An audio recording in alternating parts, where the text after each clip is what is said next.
মা বোনদের একটা মশলা এসেছে। এই মশলাটা হলো কি জানেন?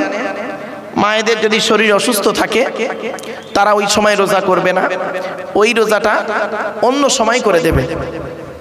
এই জন্য নামাজ এবং রোজা কারোর জন্য মাপ নেই, বিশেষ ব্যক্তি বিশেষ কারণ ছাড়া। কি অসুবিধা হচ্ছে আপনাদের নাকি? শুনে নিন, আজকে আপনারা বাড়ি যাবেন, আপনার আমার বাড়িতে 4 ধরনের মেয়ে আছে। কে কে? মা, বোন, মেয়ে, বউ, তাই তো? যাদের মা মরে গেছে বাদ দেন, যাদের বোনের বিয়ে হয়ে গেছে বাদ দেন, যাদের মেয়ের বিয়ে হয়ে গেছে বাদ দেন, তবুও শিক্ষাটা নিয়ে নিন। বউটা আছে, মা, বোন, মেয়ে, বউ 4 জন আছে। আজকের বাড়িতে গিয়ে নিজেই বুঝতে পারবেন আপনার আমার মা, বোন, মেয়ে, বউ জান্নাতি না জাহান্নামী। কি করে বুঝবেন? শুনে নিন, আল্লাহর নবীর কয়েক কটা কথা বলে যাচ্ছি, আজই বুঝতে পেরে যাবেন আমার স্ত্রী, আমার মা, বোন, মেয়ে, বউ যত নামাজ পড়ুক, তাহাজ্জুদের নামাজ পড়ুক, রোজা রাখুক আর হজ করলো, ও নারী জাহান্নামী, জাহান্নামী, জাহান্নামী। কি কি আপনাদের বলে যাচ্ছি, বাপের একটু শুনেন, মা বোনদের বলছি, মায়েরা বোনেরা একটু পরিবর্তন হয়ে যান। আল্লাহর নবী বললেন ওই নারী জাহান্নামী, ওই নারী জাহান্নামী, ও যত নামাজ পড়ুক, রোজা রাখুক, ও নারী জাহান্নামী। যে নারী তার স্বামীর সঙ্গে যখন কথা বলে মেজাজ দিয়ে কথা বলে। অনেক মেয়ে ছেলে আছে দেখবেন পাড়ার সমস্ত লোকের সঙ্গে কথা বলে ভালোভাবে, আর স্বামীর সঙ্গে যখন কথা বলে মেজাজ দিয়ে কথা বলে। ও নারী যত নামাজ পড়ুক, যত মুফতি সাহেবের মেয়ে হোক, হাজি সাহেবের মেয়ে হোক, আর পীর সাহেব, মলি সাহেবের, আমির সাহেবের মেয়ে হোক, মনে রাখবো ওই নারী হলো জাহান্নামী। আজকের বাড়িতে গিয়ে দেখবেন যদি আপনার মা আপনার বাপের সঙ্গে মেজাজ দিয়ে কথা বলে, আপনার দায়িত্ব হলো মাকে বোঝানো, মা খবরদার তুমি আব্বার সঙ্গে মেজাজ দিয়ে কথা বলো না, তোমার আখিরাতটাকে তুমি নষ্ট করো না, এ দায়িত্ব কিন্তু আপনার আছে। 2 নাম্বার হলো আপনি বাড়ি গিয়ে দেখবেন আপনার মেয়ে যদি আপনার বোন যদি আপনার বোনাইয়ের সঙ্গে মেজাজ দিয়ে কথা বলে, আপনি একজন ভাই হয়ে আপনার দায়িত্ব হলো বোনকে বোঝানো, খবরদার স্বামীর সঙ্গে মেজাজ দিয়ে কথা বলিস না। আপনি যদি বাপ হন, যদি সত্যিকারের জন্ম দেওয়া বাপ হন, মানুষের চামড়া যদি গায়ে থাকে, আর আপনার মেয়ে যদি জামাইয়ের সঙ্গে মেজাজ দিয়ে কথা বলে, আপনি সত্যিকারের যদি বাপ হয়ে থাকেন, যদি সত্যিকারের কিয়ামতের মাঠে নাজাত পাওয়া বাপ হয়ে থাকেন, তাহলে নিজের মেয়েকে বলবেন, এই স্বামীর সঙ্গে কিভাবে কথা বলতে হয় জানিস না? এই কথাটা না বলে আপনি কি করেছেন? মেয়ে জামাইয়ের সঙ্গে মেজাজ দিয়ে কথা বলছে, আপনি আবার জামাইয়ের বিরুদ্ধে গিয়ে মেয়ের পক্ষ নিয়ে জীবনতলা থানায় বধূ নির্যাতন কেস করেছেন। আপনি আবার বলছেন আমি একজন হাজি সাহেব, নামাজ পড়ি, তাহাজ্জুদ পড়ি, তো তাহাজ্জুদের 12টা বেজে যাবে। 1 ঘন্টা ন্যায় বিচার করা 60 বছরের ইবাদতের সমতুল্য। আগে ন্যায় বিচার করতে শেখো। বাস্তবটাই বলে, অসুবিধা হচ্ছে আপনাদের? 1 নাম্বার হলো ওই নারী জাহান্নামী, যে নারী তার স্বামীর সঙ্গে মেজাজ দিয়ে কথা বলে। 2 নাম্বার হলো ওই নারী জাহান্নামী, যে নারী স্বামীর দুর্নাম বদনাম অন্যের কাছে করে বেড়ায়।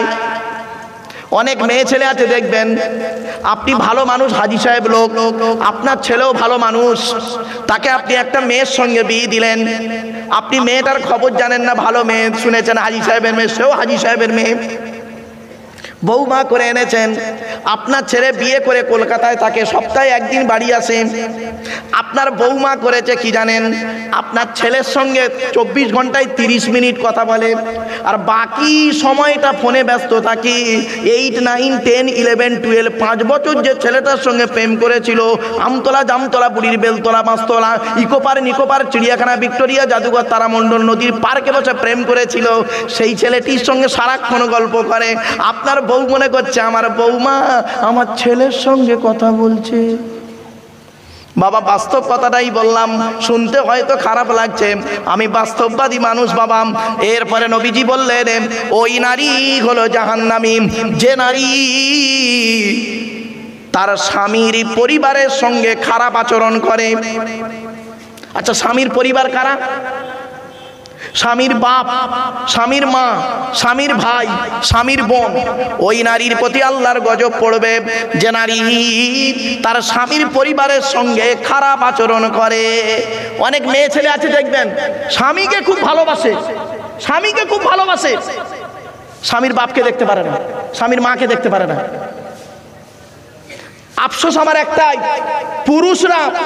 পুরুষরা তার শ্বশুর শাশুড়িকে জানা ভক্তি শ্রদ্ধা করে, তার চারানা যদি মেয়ে ছেলেরা ওদের শ্বশুর শাশুড়ির করত, সংসারটা সুখের হয়ে যেত। আমার কথা বুঝতে পারছেন? আপনার শ্বশুর বাড়িতে এলে কি করেন আপনারা? শাশুড়ি বাড়িতে এলে কি না খাবার চেষ্টা করেন। আর আপনার বউ কি করে আপনার মার সঙ্গে, বাপের সঙ্গে? ভাববেন বাড়িতে গিয়ে। আপনি মনে করলেন আপনার স্ত্রী তাহাজ্জুদের নামাজ পড়লো আর রোজা রাখলো, আপনি জান্নাতি ভালো দিলেন? এত সহজ? চলুন এগিয়ে যাচ্ছি। এরপরে আসছি ওই নারীর প্রতি আল্লাহর গজব, যে নারী বিনা কারণে স্বামীর বিছানা ছেড়ে দিয়ে অন্য বিছানায় রাত কাটায়।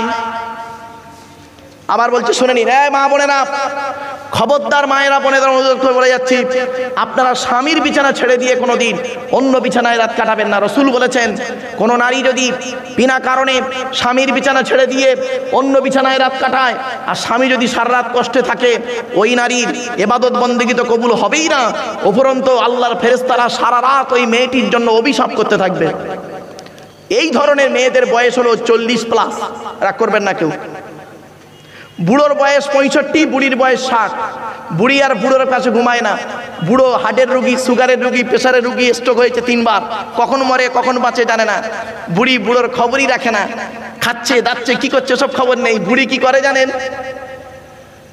ছোট ছেলের ঘরে থাকে, নাতিকে নিয়ে খাটে ঘুমায় আর তাহাজ্জুদের নামাজ পড়ে। তো তাহাজ্জুদের নামাজ আল্লাহ কবুল করবে না, বলে গেলাম আজকে। তো তাহাজ্জুদের নামাজ আল্লাহ কবুল করবে না। বাবা, বাস্তব কথাটাই বললাম, অতি বাস্তব কথা বলে যাচ্ছি। এরপরে ওই নারীর প্রতি আল্লাহর গজব, জাহান্নামী নারী, যে নারী তার স্বামীকে বলে তোমার সঙ্গে বিয়ে হয়ে আমার জীবনটা নষ্ট হয়ে গেছে, আমার মতো মেয়ে বলে তোমার উদ্ধার হয়ে গেছে, নইলে তুমি বুঝতে পারতে। আমার মতো মেয়ে বলে তোমার সংসার করছে, অন্য কেউ হলে চলে যেত। তুমি আমার কি দিয়েছো, কি করেছো? আমার তো কিছুই করো নাই। এই বলে স্বামীকে যে খোঁটা দেয় যে নারী, ওই নারীর প্রতি আল্লাহর গজব। আবারও কি বলে জানেন?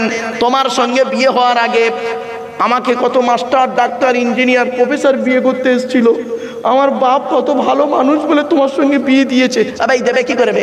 তুই তো 9 ক্লাস কম মাধ্যমিক পাস। কি বললাম?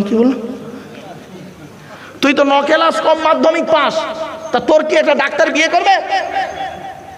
মানে 1 পাস, তা তোর কে বিয়ে করবে? আমি ভালো বলে বিয়ে করেছি। কথাটা খারাপ ভাববেন না একবার। চলো এবার আসছি মুসলিমাতিন, মুমিনাতিন, কনিতাতিন, তাইবাতিন, মেয়েটি তওবাকারী মেয়ে কিনা খবর নেবেন। এরপরে বলা হয়েছে আবিদাতিন, মেয়েটা ইবাদতকারী মেয়ে কিনা খবর নেবেন। শেষে বলা হয়েছে সাইহাতিন, আইসাইমাতিন, রোজাদার মেয়ে কিনা খবর নেবে। এই 6টা গুণ বিশিষ্ট যদি মেয়েকে বৌমা করতে পারেন, আশা করা যায় দুনিয়াতে শান্তি সম্মান পাবেন, আখিরাতে জান্নাত পেয়ে যাবেন। আমরা বাংলায় একটা কথা বলি কি জানেন? সংসার সুখে হয়, এটা খবরদার বলবেন না, শুনবেন? ঠিক আছে, আপনার সংসার সুখের হয় কি করে দেখব? আপনার বউ খুব আল্লাহওয়ালা, আপনি মদখোর। আপনার বউ খুব আল্লাহওয়ালা, আপনি তেড়েল মদখোর। দেখি আপনার সংসারের সুখ হয় কি করে দেখব। আর আপনার বউ, আপনি খুব আল্লাহওয়ালা, আপনার বউ পরকিয়া করে। পরকিয়া বোঝেন? পরকিয়া করে, দেখি আপনার সংসারের সুখ হয় কি করে। ও বাবা, সংসার সুখে হয় রমণীর গুণে নয়, সংসার সুখে হয় দুজনের গুণে। কি বললাম? উভয়কে ভালো হতে হবে। শুধু স্ত্রী ভালো হবে আর বউ খারাপ, এই স্বামী খারাপ হবে চলবে না। স্বামীদেরও দায়িত্ব আছে, স্বামীদেরও দায়িত্ব আছে। চলুন দেখি আল্লাহর নবী স্বামীদের সম্পর্কে বললেন, এই স্বামীরা, তোমরা তোমাদের স্ত্রীদের জীবনে কমসে কম কিছু শিক্ষা দান করিও। 1 নাম্বার হলো আসসালামু ক্বাবলাল কালাম। স্বামী স্ত্রীরা কোনো কথাবার্তা বলবে, একে অপরকে সালাম দেওয়া নেওয়া করবে, আল্লাহর রহমত, মহব্বত, ভালোবাসা আল্লাহ বাড়িয়ে দেবে। বউকে কোনোদিন সালাম দিয়েছেন? না। শালিকে সালাম দিচ্ছে, শালিকে। আরো দাদার শালিকে ঘন ঘন মোবাইলে মিস কল, তোর মোবাইল বাস্ট করবে। দুই নম্বরে বলা হয়েছে এই স্বামীরা তোমরা তোমাদের স্ত্রীদেরকে এই শিক্ষা দান করবে তারা যেন কোনোদিন কাবা শরীফের দিকে মুখ করে কোনোদিন থুতু যেন না ফেলে। ও নিজে পান তেরেঙ্গা খৈনি গুটকা শান্তি অশান্তি বিমল খেয়ে কোন দিকে থুতু বলে তার কোনো ঠিক নাই, বউকে বলতেছে। এরপরে বলা হয়েছে এই স্বামীরা তোমরা তোমাদের স্ত্রীদেরকে এই শিক্ষা দান করবে তারা যেন কোনোদিন কাবা শরীফের দিকে মুখ করে কোনোদিন পেশাব পায়খানা যেন না ফেরে। ও নিজে রাস্তার ধারে দাঁড়িয়ে কোন দিকে মুখ করে পেশাব করে তার কোনো ঠিক নেই, আর বউকে হেদায়েতের কথা বলছে। এরপরে বলা হলো তুমি তোমার স্ত্রীদেরকে এই স্বামীরা তোমরা তোমাদের স্ত্রীদেরকে এই শিক্ষা দান করবে তারা যেন কোনোদিন কাবা শরীফের পেছন ফিরে যেন পেশাব পায়খানা যেন না ফেরে। তারপরে বলা হয়েছে এই স্বামীরা তোমরা তোমাদের স্ত্রীদেরকে এই শিক্ষা দেবে তারা যেন কোনোদিন গোসলখানায় বাথরুমে গোসলখানায় তারা যেন কোনোদিন পেশাব যেন না ফেরে। তারপরে বলা হয়েছে তোমরা তোমাদের স্ত্রীদেরকে এই শিক্ষা দান করবে তারা যেন কোনোদিন গোসলখানায় উলঙ্গ অবস্থায় গোসল যেন না করে। তারপরে বলা হয়েছে তোমরা তোমাদের স্ত্রীদেরকে এই শিক্ষা দান করবে তারা যেন কোনোদিন হাতের চুড়ি কি বলেন বাবা চুড়ি হাতের চুড়ি কোনোদিন তারা দুটো ব্যবহার যেন না করে। আমার মা বোনরা শুনে নিন, আল্লাহ রসুল বলেছেন এই হাদিসটি নবী যখন বললেন নবীর বাম পাশে হযরত উমর রাদিয়াল্লাহু তাআলা আনহু বসেছিলেন। উঠে দাঁড়িয়ে বললেন ইয়া রাসূলুল্লাহ আমার স্ত্রী যদি এক হাতে দুই বা দুইয়ের বেশি বালা পরে ওর ক্ষতিটাই কি? আল্লাহর নবী বলেন উমর তোমার স্ত্রী যদি এক হাতে দুই বা দুইয়ের বেশি বালা পরে চুড়ি পরে স্ত্রীর চুড়ির ঝুনঝুনি আওয়াজটা পরপুরুষের জন্য হলো হারাম। আমার বাবাজিদের বলে যাচ্ছি স্বামী হলে খালি বিয়ে করলে স্বামী হওয়া যায় না, স্বামীর অনেক দায়িত্ব আছে। চলুন এরপরে বলা হয়েছে এই স্বামীরা তোমরা তোমাদের স্ত্রীদেরকে এই শিক্ষা দান করবে তারা যেন মাথার বালিশ কি বলেন বাপ বালিশ বলেন তো নাকি মাথার বালিশ তারা যেন কোনোদিন দুটো ব্যবহার যেন না করে। স্বামী স্ত্রী যখন ঘুমাবে একটি মাত্র লম্বা বালিশে মাথা রেখে ঘুমাবে। স্বামী স্ত্রী যদি এক বালিশে মাথা রেখে ঘুমায় আল্লাহর রহমত মহব্বত ভালোবাসা আল্লাহ বাড়িয়ে দেবে। এই ওয়াজটা শোনার পরে অনেক মুরব্বী বাবাজি মনে মনে বলছে আফসোসের মৌলবী 20 বছর আগে কেন ওয়াজটা শুনলাম না, তোর চাচি আর শুতে নেয় না। ও দোষটা কি আমার বাপের তো দোষ, আমার বাপ বে করতে দেরি করেছিল। চলো বাবা রাগ করো না, চলো এরপরে আচ্ছা চলুন আল্লাহর নবী তার মেয়ে ফতেমাকে হযরত আলী রাদিয়াল্লাহু তাআলা আনহুর সঙ্গে বিয়ে দিলেন। তো নবীজি আলীর সঙ্গে ফতেমাকে বিয়ে দিলেন, তাহলে নবীজি হলেন একদিকে শ্বশুর, তাই তো নাকি? আর নবীজি আবার আবু বকরের কন্যাকে বিয়ে করেছেন, নবী আবার একদিকে জামাই, তাই তো? এখানে আমরা যারা বসে আছি একদিকে জামাই হয়েছে একদিকে শ্বশুর হয়েছি, ঠিক না বেটি? চলুন নবীজিও ছিলেন জামাই আর নবীজিও ছিলেন শ্বশুর, আর আমরাও জামাই আমরাও শ্বশুর। চলুন দেখি একটু পার্থক্য করি, অসুবিধা আছে আপনাদের?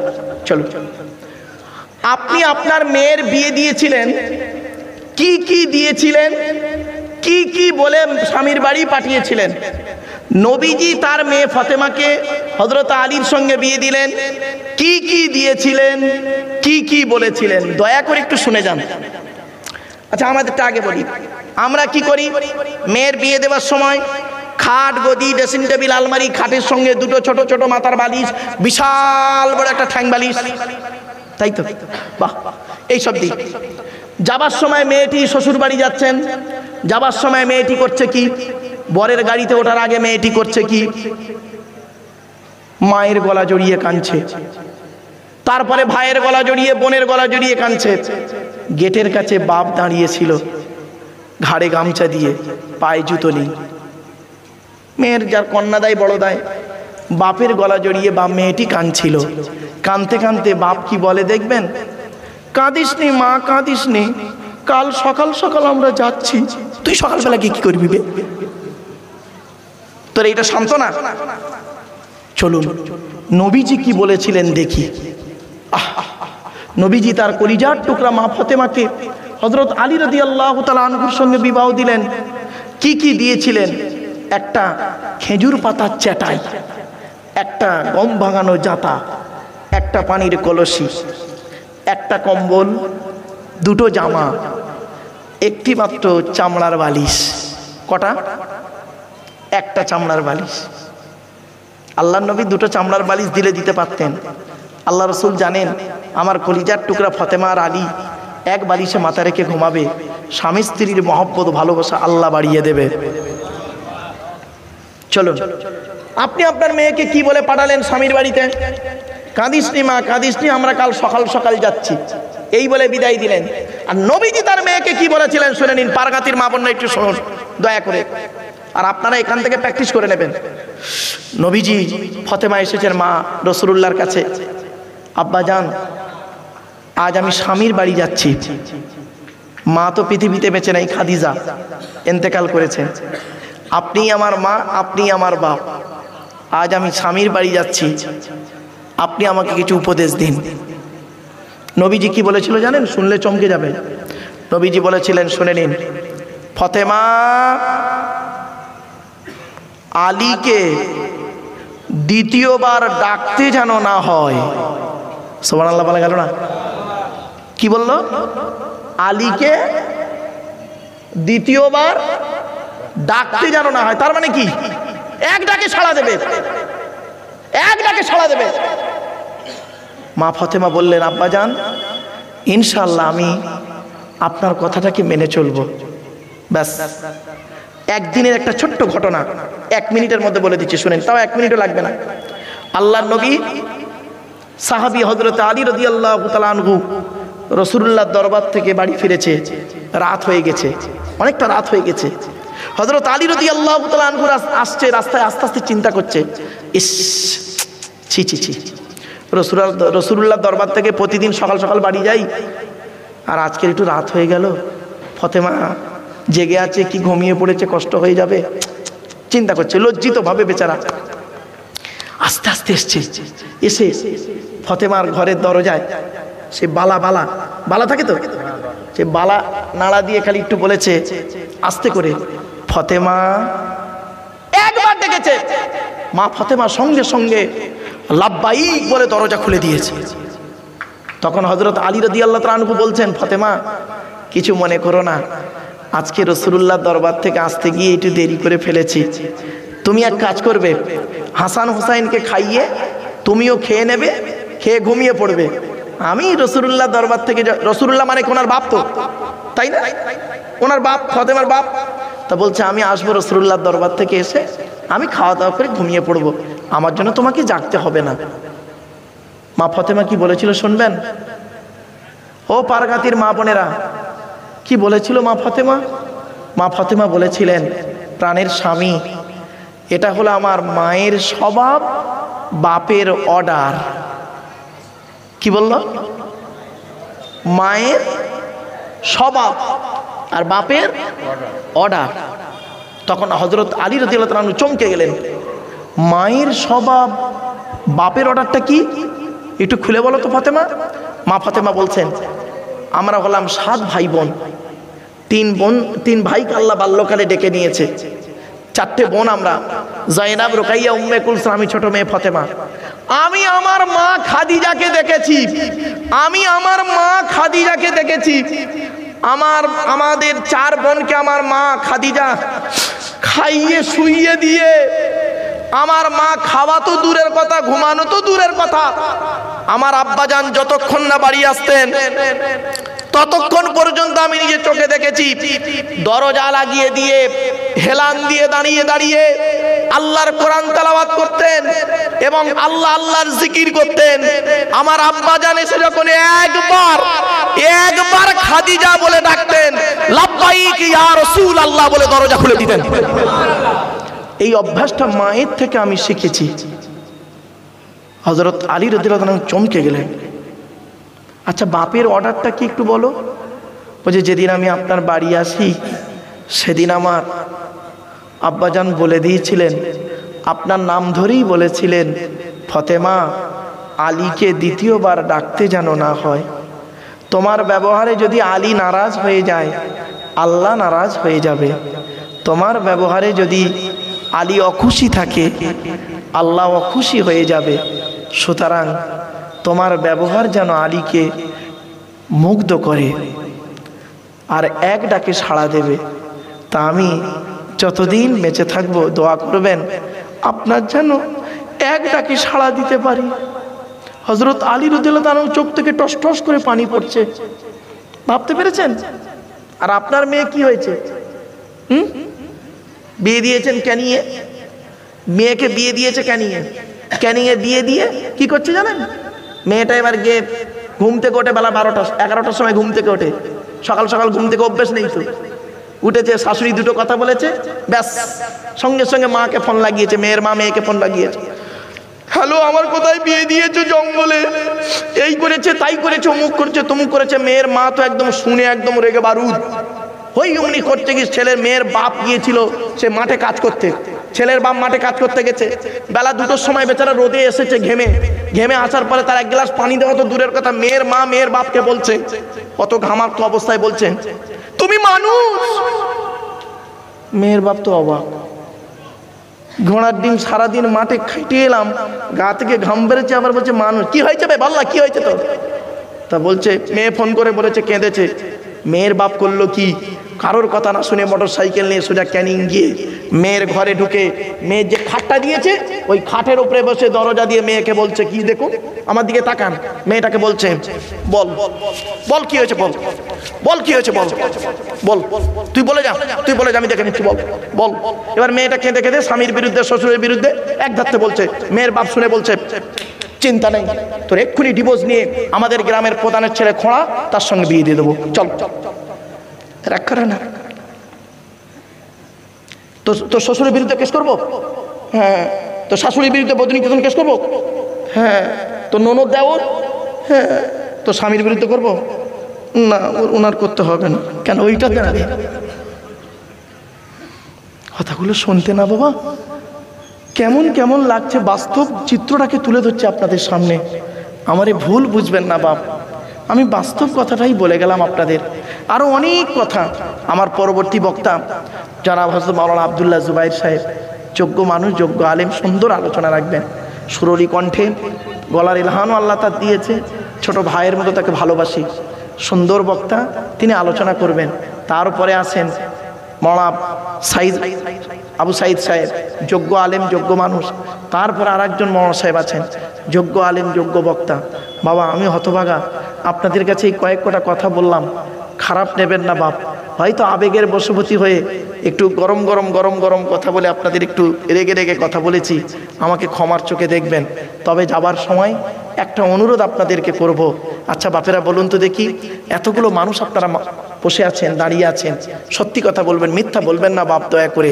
আল্লাহর ঘরের সামনে বসে দয়া করে একটু হাতটা তুলবেন, কাদের বাপ মারা গেছে, অথবা মা মারা গেছে, অথবা বাম্মা দুজনে মারা গেছে, একটু হাত তুলুন না, লজ্জা করবেন না বাপ। হাত নামান নামান। বাবা আমিও আপনাদের মতো একজন পিতামাতা হারা সন্তান।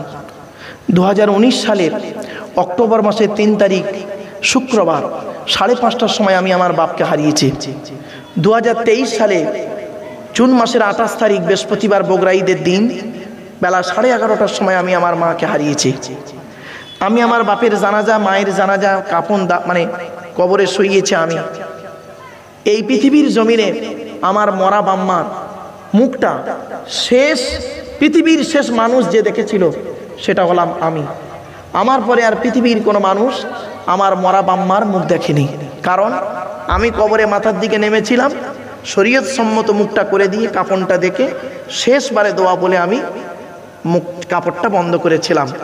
আমার পরে আর পৃথিবীর কোনো মানুষ আমার মরা বাম্মার মুখ দেখতে পায়নি। বন্ধুরা আপনারা বলুন তো দেখি, আমরা আমাদের মরা বাম্মার মাটি দিয়ে আসার পর থেকে আজ পর্যন্ত পৃথিবীর কোনো নারী পুরুষকে অন্তর থেকে আব্বা বা মা বলে ডাকতে আপনারা পেরেছেন? পারেননি। শ্বশুর কোনোদিন বাপ হতে পারে না, শাশুড়ি কোনোদিন মা হতে পারে না। মনে রাখবেন, শ্বশুর তোমার বাপ হয়েছে 20 বছর পরে তার মেয়ে দেবার কারণে, শাশুড়ি তোমার মা হয়েছে 20 বছর পরে তার মেয়ে দেবার কারণে। তোমার মা হয়েছে পেটে আসা থেকে মা হয়েছে, তোমার বাপ হয়েছে তুমি যেদিন মায়ের পেটে এসেছিলে সেই দিন থেকে। মনে রেখো বাচ্চা যখন মায়ের পেটের ভিতরে লাথি মারে, মায়ের পেটের ভিতরে যখন লাথি মারে বাচ্চা, মা তখন আনন্দে হেসে ফেলে। আর ওই বাচ্চা যখন পৃথিবীর মুখ দেখে বড় হয়ে কারোর কথা শুনে মার গায়ে লাথি মারে, মায়ের চোখ ফেটে পানি পড়ে। একই লাথি, একটা ছিল পেটের ভেতরে লাথি, একটা ছিল পেটের বাইরে লাথি। এক লাথিতে মা হেসে ফেলেছিল, আর এক লাথিতে মা চোখের পানি ফেলে দিল। পার্থক্য এটাই, ভেতরে আর বাইরে। বাপেরা বাড়ি থেকে ভাববেন, আল্লাহ নবীর কাছে একজন সাহাবী এসেছিলেন। সাহাবীটির নাম হলো আমর জামুহ রাদিয়াল্লাহু তাআলা আনহু, এলাকার সব থেকে কোটিপতি মানুষ। উনি এসে বলছেন, ইয়া রাসূলুল্লাহ, আল্লাহ আমার অর্থ দিয়েছে, টাকা পয়সা কোথায় ব্যয় করলে আল্লাহ খুশি হবে, যদি একটু বলে দিতেন। চুপ করে বসে আছেন। এমত অবস্থায় আল্লাহ পাক এই আয়াতটা নাযিল করলো ওনাকে কেন্দ্র করে, ইয়াসআলুনাকা মাযা ইউনফিকুন কুল মা আনফাকতুম মিন খায়রিন ফালিল ওয়ালিদাইনি ওয়াল আকরাবিন। 2 নম্বর পারার 12 নম্বর পৃষ্ঠা 13 নম্বর লাইন, সূরার নাম সূরা বাকারা। নবী তোমাকে ওরা প্রশ্ন করছে টাকা পয়সা কোথায় ব্যয় করলে আল্লাহ খুশি হবে। কুল মা আনফাকতুম মিন খায়রিন ফালিল ওয়ালিদাইনি ওয়াল আকরাবিন। তোমরা তোমাদের বুড়ো বুড়ি বাম্মার পিছনে যত টাকা পয়সা ব্যয় করবে আল্লাহ খুশি হয়ে যাবে। এজন্য বাপ চলে গেছে, মা চলে গেছে, ভাই চলে গেছে, বোন চলে গেছে, দাদা দাদি, নানা নানি, খালা খালু, ফুপা ফুপু, মামা মামি, শ্বশুর শাশুড়ি চলে গেছে। তাদের রুহে মাগফিরাতের জন্য এমন কোন বাবাজি আছেন, সন্তান আছেন, এমন কোন মা বোন আছেন, বাবাজি আছেন, আল্লাহর ঘরের জন্য সে ব্যক্তি দান করবে, বেশি নয় 10,000 টাকা চেয়েছি। একজন ব্যক্তি দেবে 10,000 টাকা বাপের নামে, মায়ের নামে, দাদা দাদি, নানা নানি, খালা খালু, ফুপা ফুপু, মামা মামি, শ্বশুর শাশুড়ির নামে 10,000 টাকা চেয়েছি। একজন ব্যক্তি দেবেন বাপ, আল্লাহর ঘরে দেবেন। মান বানা মসজিদান বানাল্লাহু লাহু বাইতান ফিল জান্নাহ। রাসূল বললেন, পৃথিবীতে যদি কোনো ব্যক্তি একটা মসজিদ তৈরি করে যায়, সে যেন জান্নাতে একটা ঘর তৈরি করে গেল। জোরে বলুন সুবহানাল্লাহ। তো আমার বাপেরা, একজন ব্যক্তি আছেন, দয়া করে একটু দেবেন 10,000 টাকা আল্লাহর ঘর মেরামত হচ্ছে বাবা, 10,000 টাকা চেয়েছি। একজন ব্যক্তি দেবেন, খাস করে দোয়া চাওয়া হবে ওই ব্যক্তির জন্য। বাপেরা একটু দয়া করে মেহেরবানি করে একটু দেন, আল্লাহর ঘরে দেন ভাই। এ দান কোনোদিন বিফলে যাবে না, কোনোদিন বিফলে যাবে না। রাসূলুল্লাহ বলেছেন, খাসলাতানি হাব্বু ইলাল্লাহ, মানুষের দুটো অভ্যাস আল্লাহর কাছে অত্যন্ত প্রিয়, as-সাখাওয়াতু, দান করা, ওয়া হুসনুল খুলক, উত্তম চরিত্র। তাই বাপেরা আপনাদের কাছে আমি চাইছি, একজন ব্যক্তি কে আছে বাপ 10,000 টাকা দেবে, একজন ব্যক্তি। আলহামদুলিল্লাহ, নারায়ে তাকবীর, নারায়ে তাকবীর। কি নাম ভাই? আব্দুল হামিদ। কার নামে বাপ? আব্বার নামে আমার আব্দুল হামিদ ভাই দিয়েছে 10,000 টাকা। নারায়ে তাকবীর। আমার বাপেরা, 1 নাম্বার ব্যক্তি হলো, ও বাবা দ্বিতীয় ব্যক্তি কে আছে? বাপের নামে, মায়ের নামে, দাদা দাদি। অনেকক্ষণ বকে বলেছি বাপ, 3 ঘন্টা হয়ে গেছে বাপ। তো এই একটুখানি খালি মসজিদের জন্য কালেকশন, মসজিদের জলসা। তাই বাপেরা আল্লাহর ঘরের জন্য একটু ভিক্ষা চাইছি আপনাদের কাছে। দ্বিতীয় নাম্বার ব্যক্তি কে আছে বাপ? একটু আল্লাহর রাস্তায় দান না, আল্লাহর ঘরে। একজন ব্যক্তি দেবে, একজন ব্যক্তি আল্লাহর ঘরে দেবেন। আল্লাহ পাক কোরআনে বলেছেন, আল্লাযীনা ইনফিকুনা আমওয়ালাকুম বিল-লাইলি ওয়ান-নাহার সিররান ওয়া আলানিয়াতান ফালাহুম আজরুহুম ইনদা রাব্বিহিম ওয়া লা খাউফুন আলাইহিম ওয়া লা হুম ইয়াহজানুন।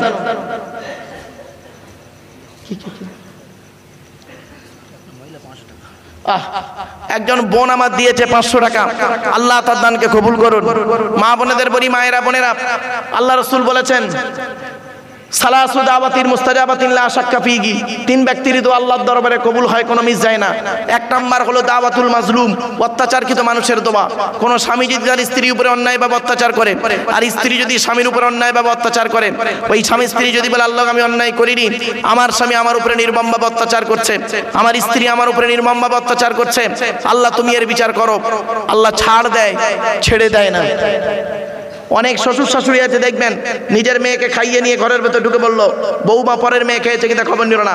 শাশুড়ি মায়েরা রাগ করবেন না মা, আপনি বৌমা পরের মেয়েকে যদি আপন করতে না পারেন, আল্লাহ আপনারও মেয়ে দিয়েছে, লোকের বাড়ি বৌমা হয়ে যাবে, আল্লাহ তরফ থেকে গজব পড়বে, বলতে আর হবে না। অনেক ননদ আছে দেখবেন, ভাইয়ের কানে কামড়াচ্ছে যাতে ভাই ভাবিকে মারে, এই ধান্দা করে। ও যুবতী বোনেরা শুনে নাও, ঘুটে পড়ে গোবর হাসে, ঘুটে বলে তোর একদিন আছে। অনেক বৌমা আছে দেখবেন ডেঞ্জার, স্বামীর ইনকাম বেশি, স্বামীটাকে নিয়ে ছেলেটাকে ছেলেটাকে নিয়ে মেয়েটাকে নিয়ে খালি আলাদা খাবার ধান্দা করে, একই দেয়ালের এপারে স্বামী স্ত্রী ছেলে মেয়েকে নিয়ে মুরগির গোস্ত দিয়ে ভাত খায়, আর শ্বশুর শাশুড়ি আলু ভর্তা ডাল খায়। ওই বৌমার একটু বিবেকে বাঁধলো না, আজকে আমার বাম্মা যদি থাকতো আমি গোপনে এক পেয়ালা তরকারি দিয়ে আসতাম। বৌমা তুমি মনে রাখো, শ্বশুর শাশুড়িকে নিজের বাম্মার মতো ভক্তি শ্রদ্ধা যদি করতে না পারো, তোমার মতো বৌমাও হলো জাহান্নামী। ইসলাম কোনোদিন এক পেশে কথা বলে না। তাই বাপেদের কাছে আমি ভিক্ষা চাইছি, আল্লাহর ঘরের জন্য 5,000 টাকা দেবে একজন ব্যক্তি। কি আছে 10,000 টাকা দিয়ে যদি কষ্ট হয় বাবা, 5,000 টাকা দেবে একজন ব্যক্তি। একটু দয়া করে মেহেরবানি করে হাতটা তুলুন না বাপ, আল্লাহর ঘরে দেন। আল্লাহ এই দান কোনোদিন বিফলে দেবে না। আল্লাহ পাক বলছেন আল্লাযীনা ইনফিকুনা আমওয়ালাকুম বিল-লাইলি ওয়ান-নাহার, যারা টাকা পয়সা ধন সম্পদগুলোকে আল্লাহর রাস্তায় দান করে, রাতের বেলা দান করে, দিনের বেলা দান করে, গোপনে দান করে, প্রকাশ্যে দান করে, গোপনে দান করে, প্রকাশ্যে দান করে, আমি আল্লাহ আমার জন্য তাদের কাছে রয়েছে উত্তম বদলা। রাতের বেলা দান করে, দিনের বেলা দান করে, সিররাম ওয়া আলানিয়াতান, গোপনে দান করে, প্রকাশ্যে দান করে, ফালাহুম আজরুহুম ইনদা রাব্বিহিম, আমি আল্লাহ আমার কাছে রয়েছে তাদের জন্য উত্তম বদলা। লা খাউফুন আলাইহিম ওয়া লা হুম ইয়াহজানুন, তাদের কোনো ভয় নাই, তাদের কোনো চিন্তা নাই। বাপেরা আল্লাহ পাক আর অন্য জায়গাতে বলেছেন ইন তুকরিদুল্লাহা করদান হাসানা ইউদাইফু লাকুম ওয়া ইয়াগফির লাকুম ওয়াল্লাহু শাকুরুন হালিম। 17 নম্বর আয়াতে সূরা তাগাবুনের 17 নম্বর আয়াতে আল্লাহ বলছেন অতিরিক্ত দান খয়রাত করো, দান খয়রাত করার কারণে আল্লাহ পাক তোমাকে দুটো জিনিস দেবে। 1 নাম্বার মালগুলো ডবল করে দেবে, 2 নাম্বার ওই দানের কারণে তোমাদের জীবনের গুনাহগুলো মাফ করে দেবে। আমার বাপেরা আল্লাহর ঘরে দেন, এ দান কোনোদিন বিফলে যাবে না। কত টাকা কত দিকে কত জায়গায় দিয়েছেন তার কোনো ঠিক নেই। বাবা একজন ব্যক্তি কে আছে 5,000 টাকা দেবে, 5,000 টাকা দেবে একজন ব্যক্তি, হাতটা তুলুন না বাবা। বাপের নামে, মায়ের নামে, দাদা দাদি, নানা নানির নামে, শ্বশুর শাশুড়ির নামে দেবে 5,000 টাকা। 2,000 টাকা দেবেন, 5,000 টাকা দিতে কষ্ট বাবা। 2,000 টাকা দেবে একজন ব্যক্তি কে আছে আলহামদুলিল্লাহ। কি নাম বাবা? হাফিজুল সর্দার। কার নামে বাপ? মায়ের নামে দিয়েছে আমার হাফিজুল ভাই 2,000 টাকা। নারায়ে তাকবীর, নারায়ে তাকবীর। বাপেরা আর একজন ব্যক্তি কি আছে 2,000 টাকা দেবে, 2,000 টাকা দেবে। রউফ আলী লস্কর, কত? ওনার আব্বার জন্য 5,000 টাকা। রউফ আলী লস্কর আব্বাজানের জন্য দিয়েছে 5,000 টাকা। নারায়ে তাকবীর, আলহামদুলিল্লাহ। 5 আর 2 12 আর 5 17 বাবা। আর 3,000 টাকা দিলে 20,000 টাকা হবে। 3,000 টাকা দেবে কে একজন? 3,000 টাকা বাম্মার নামে, শ্বশুর শাশুড়ির নামে, দাদা দাদি, নানা নানির নামে, আত্মীয়দের নামে।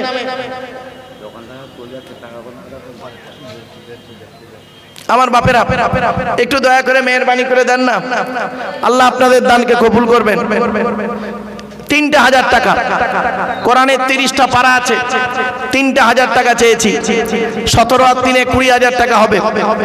একজন ব্যক্তি কে আছে বাপ, বাপের নামে, মায়ের নামে, দাদা দাদির নামে 3,000 টাকা দান করবে। অনেক টাকা অনেক দিকে চলে যায়।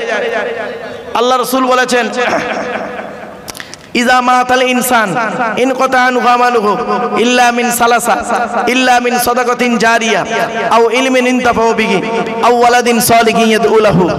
আমার বাপেরা, যে বক্তার অপেক্ষায় আপনারা চাতক পাখির ন্যায় বসে আছেন, স্বনামধন্য বক্তা জনাব আব্দুল্লাহ জুবায়ের সাহেব। কি নাম? আবুল ফারা। আবুল ফারা মোল্লা বাবা মা দিয়েছে 3,000 টাকা। 3,000 বাবা। নারায়ে তাকবীর, আলহামদুলিল্লাহ। যে বক্তার জন্য আপনারা অপেক্ষায় ছিলেন বাবা, আমার পরেই তিনি আসবেন, জনাব মাওলানা আব্দুল্লাহ জুবায়ের সাহেব। সুন্দর আলোচনা রাখবেন, জ্ঞানগর্ভ আলোচনা তিনি রাখবেন। দয়া করে মেহেরবানি করে আপনারা চলে আসেন। আমি আর হয়তো 2-5 মিনিট আপনাদের কাছে আছি, দয়া করে মেহেরবানি করে একটু দেন। 20,000 টাকা হয়েছে। কেউ তো বাবা? কৌসার সর্দার বাপের নামে 3,000 টাকা। আলহামদুলিল্লাহ, নারায়ে তাকবীর। 23,000 টাকা হয়েছে বাবা। 2,000 টাকা। কত? কত? জাহাঙ্গীর সর্দার ভাই আমার দিয়েছে 3,000 টাকা। নারায়ে তাকবীর। 26,000 টাকা হয়েছে। মাজেদ মোল্লা 1,000। আলহামদুলিল্লাহ। মাজেদ মোল্লা বাবা মা দিয়েছে ক্যাশ 1,000। 27,000 টাকা হয়েছে। ও বাবা, আর 3,000 টাকা দিলে 30,000 টাকা হবে। 3,000 টাকা দেবে কে? 30,000 টাকা হবে। বাপের নামে, মায়ের নামে একটু দান করুন। আল্লাহ রাসূল বলেছেন মানুষ মারা যায়, ইজা মাতাল ইনসান, আমার বাবাজি আব্বা মার নামে দিয়েছে 1000 টাকা, আল্লাহ দানকে কবুল করুন। 28000 টাকা হলো। আমার বাবাজি দিয়েছে 2000 টাকা, 30000 টাকা হয়ে গেল। আলহামদুলিল্লাহ, নারায়ে তাকবীর, নারায়ে তাকবীর।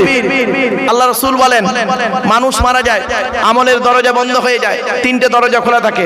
1 নাম্বার হলো সাদাকাতুন জারিয়া, পৃথিবীতে যদি দান খয়রাত করে যায় কবরে শুয়ে শুয়ে সওয়াব পাবে। 2 নাম্বার হলো আও ইলমিন ইনতাফাউ বিহি, যদি পৃথিবীতে দ্বীনি বিদ্যা রেখে যায় তার দ্বীনি বিদ্যা থেকে মানুষ যদি উপকৃত হতে পারে কবরে শুয়ে শুয়ে সওয়াব পাবে। 3 নাম্বার হলো আও ওয়ালাদিন সালিহিন ইয়াদউ লাহু, পৃথিবীতে যদি নেক সন্তান জন্ম দিয়ে যায় আর নেক সন্তান যদি আল্লাহর কাছে দোয়া চায় ওই দোয়া আল্লাহর দরবারে কবুল হয়ে যায়। তো আমার বাপেরা দয়া করে মেহেরবানি করে আপনারা একটু দেন। 30000 টাকা হয়েছে বাবা, 1000 করে দেন তো দেখি। 1000 টাকা দেবে একজন কি আছে? একটু হাত তুলুন ভাই, হাত তুলেছে বাবাজি। আমার কি নাম বাবা? হাবিবুল্লাহ লস্কর, 1000 টাকা। আলহামদুলিল্লাহ, নারায়ে তাকবীর। বাবা আর একজন দেন না, আর 1000 টাকা দেন না, আর 1000 টাকা দেন। আল্লাহর ঘরে দেন। আপনি আল্লাহর ঘরে দান করছেন, এ দান কোনোদিন বিফলে যাবে না। মনিরুল মোল্লা 1000 টাকা, 32000 টাকা হলো। বাবা আর একজন দেবেন 1000 টাকা। কত? আহমদ আলী শেখ বাবাজি আমার দিয়েছে 1000 টাকা। নারায়ে তাকবীর। 33000 টাকা হলো। বাবারা 34 নম্বর ব্যক্তি কে আছে? 1000 টাকা। দয়া করে দেন। আমার মা বোনদের বলি, মায়েরা বোনেরা আপনারা একটু দেন, আল্লাহর রাস্তে দেন। বিভিন্ন দিক থেকে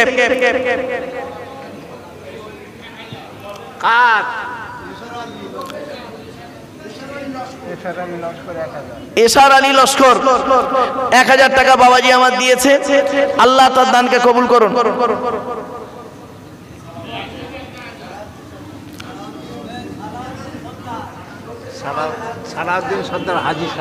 হাজি সালাউদ্দিন সাহেব কত দিয়েছে? 1000। তাহলে ওই ইসারউদ্দিন লস্কর আছে, তাহলে 35000 টাকা হলো। বাবা 35000 টাকা হয়েছে। আর একজন ব্যক্তি দেবেন 36000 টাকা হবে। 1000 করে দেন।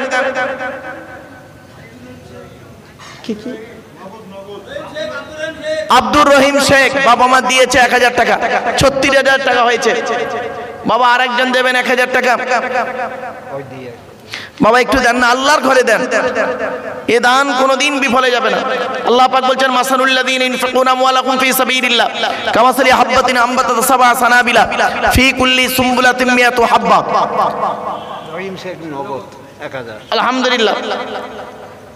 কত হলো? 36 হলো নাকি? বাবা আর একজনকে দেবে 37000 টাকা হবে। 1000 টাকা দেন না বাবা, 37000 টাকা হবে। 1000 টাকা দেন। আল্লাহর ঘরে দান করেন, আল্লাহর ঘরে দান করেন, এর ফল আপনি পাবেন। আল্লাহর ওয়াদা, রাসূল করিম সাল্লাল্লাহু আলাইহি সাল্লাম তিনি বলেছেন, আর দান করলে জীবনের গুনাহ মাফ হয়। অনেক বালা মুসিবত থেকে আল্লাহ আপনাকে হেফাজত করবেন। তাই আমি আপনাদের কাছে করজোড়ে নিবেদন করছি। দীর্ঘক্ষণ আলোচনা করলাম, অনেকক্ষণ আলোচনা হয়ে গেছে গো বাবা। তো আপনাদের কাছে আমি, আমার পরবর্তী 3 জন বক্তা রয়েছেন, বাংলার যোগ্যতম আলেমে দ্বীন, তারা সব আছেন। তারা জ্ঞানগর্ভ বক্তব্য রাখবেন। বাপেরা 36000 টাকা হয়েছে, আর 1000 টাকা দেবেন, 37000 টাকা হবে। 1000 টাকা একটু দেন না বাবা, আল্লাহর ঘরে দান করুন। বাপের নামে, মায়ের নামে, দাদা দাদি, নানা নানি, খালা খালু, ফুফা ফুফু, মামা মামি, শ্বশুর শাশুড়ির নামে দান করুন। নগদ 500 টাকা দিয়েছে এক ভাই, 36.5 হলো। আর আগে একজন দিয়েছিল 500 টাকা, একজন মেয়ে ছেলে, 37 হয়েছে। বাপেরা 37000 টাকা হয়েছে। আর 3,000 টাকা দিলে 40,000 হবে। দয়া করে মেহেরবানি করে 3 জন ব্যক্তি দেন না 1000 করে। 3 জন ব্যক্তি আল্লাহর ঘরে দেন 1000 করে, 3 জন 3000 টাকা। আমি আপনাদের কাছে আল্লাহর রাস্তে আপনাদের কাছে আমি অনুরোধ করছি, দেখেন দান যারা করবে তারা সঙ্গে সঙ্গে হাত তুলে দিয়ে দেয়। অনেক আবার দেরি করে। বাবা 500 টাকা করে দেন। 6 জন ব্যক্তি 500 টাকা করে দেন না বাবা, একটু হাত তুলুন না। 6 জন ব্যক্তি 500 টাকা, 500 টাকা দেন। 1000 টাকা দিতে কষ্ট হলে। কি নাম বাবা? ইসাক মোল্লা 1000 টাকা। আলহামদুলিল্লাহ, 38000 টাকা হয়েছে। বাবা একটু দেন, আল্লাহর ঘরে দেন। মুজাফফর মোল্লা নগদ 200 টাকা। কি নাম? আক্তার মোল্লা বাবা মা দিয়েছে 500 টাকা, 38.5 হলো বাবা। আর 1,500 টাকা দিলে 40,000 টাকা, 1,500 টাকা দিলে 40,000 টাকা। একজন ব্যক্তি দেন, 500 করে দেন। 1,000 দিতে কষ্ট হলে বাবা 500 দেন। আচ্ছা এখন যদি কাছে না থাকে নামটা লিখিয়ে দেন, 2-4 দিন পরে দেবেন, সামনে রমজান মাস। কত? সাইফুদ্দিন সর্দার কমিটির সদস্য 5,000 মায়ের নাম। সাইফুদ্দিন সর্দার কমিটির সদস্য ভাই আমার 5,000 দিয়েছে মায়ের নামে। নারাই তাকবীর। হয়ে গেল কত? 38 আর 5-এ 43,500। বিনা নামে 1,000। বিনা নামে 1,000, 43 44,500। আলহামদুলিল্লাহ। এই বাবাজি আসছে 44,500। ভাই আমার আব্বার নামে দিয়েছেন 500 টাকা, গনি মোল্লা তার নামে দিয়েছে 45। আর একজন বাচ্চা দিল 500 টাকা, 45.5 হলো। বাপের আর 500 টাকা দিলে 46,000 টাকা হবে। একটু দয়া করে মেহরবানি করে দেন, এ দান কোনোদিন বিফলে যাবে না। আল্লাহর রাস্তে আপনার আল্লাহর ঘরে দান করুন। আল্লাহ রসুলের কাছে একজন সাহাবী এসে বললেন, ইয়া রাসূলুল্লাহ, যুদ্ধের ময়দানে গেছিলাম, এসে দেখছি মা মারা গেছে, এখন আমি কি করতে পারি? নবীজি বললেন, তুমি তোমার মায়ের জন্য দুটো কাজ করো। 1 নাম্বার তার রুহে মাগফিরাতের দোয়া চাও, আর 2 নাম্বার হলো তার জন্য দান খয়রাত করো। তোমার মা কবরে শুয়ে শুয়ে সওয়াব পাবে।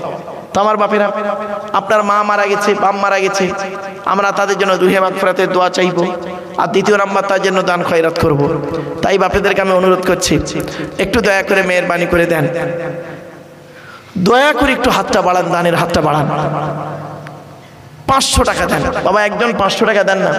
আল্লাহর রাস্তায় একটু হাতটা তুলুন। পরবর্তী বক্তা এখনই এসে যাবে। আমার বাপেরা পরবর্তী বক্তাকে নিয়ে চলে আসেন। এতক্ষণ আমি আপনাদের কাছে দীর্ঘক্ষণ আলোচনা করেছি। আসলে কি জানেন, মানুষ যদি না ওয়াজ শুনতে চায়, দীর্ঘ আলোচনা করা যায়, আর মানুষের কি হয় জানেন, অ্যাটেনশন নষ্ট হয়। আপনাদেরকে আমি অনুরোধ করে বলে যাচ্ছি, মসজিদটা এত বড় মসজিদ, এত সুন্দর, এত বড় মসজিদ, পাথর বসানো মসজিদ, ওর ভিতরে যদি জলসা করেন প্রচুর লোক হবে। কমসে কম খুব অনেক লোক ধরবে, ওর ভিতরে ধরবে না বাবা? হ্যাঁ, ওর ভিতরে করলে, ওর ভিতরে শোনেন, জলসার সবথেকে উত্তম জায়গা হলো কি জানেন, আল্লাহর ঘর, আল্লাহর কথা, আল্লাহর বাণী, আল্লাহর বান্দা। এর থেকে উত্তম জিনিস আর হতে পারে না। তাই আপনাদেরকে আমি অনুরোধ করে বলছি, আল্লাহর ঘর থেকে দূরে সরে যাবেন না, আল্লাহর ঘরের সঙ্গে জুড়ে যান, আল্লাহ রাস্তায় জুড়ে যান, আল্লাহ রাস্তায় জীবনটা দিয়ে দেন। আল্লাহ পাক কোরআনে বলেছেন, বান্দা তুমি পৃথিবীতে যে কদিন বাঁচবে, দান খয়রাত করে যাও, ভালো ভালো কাজগুলো করে যাও।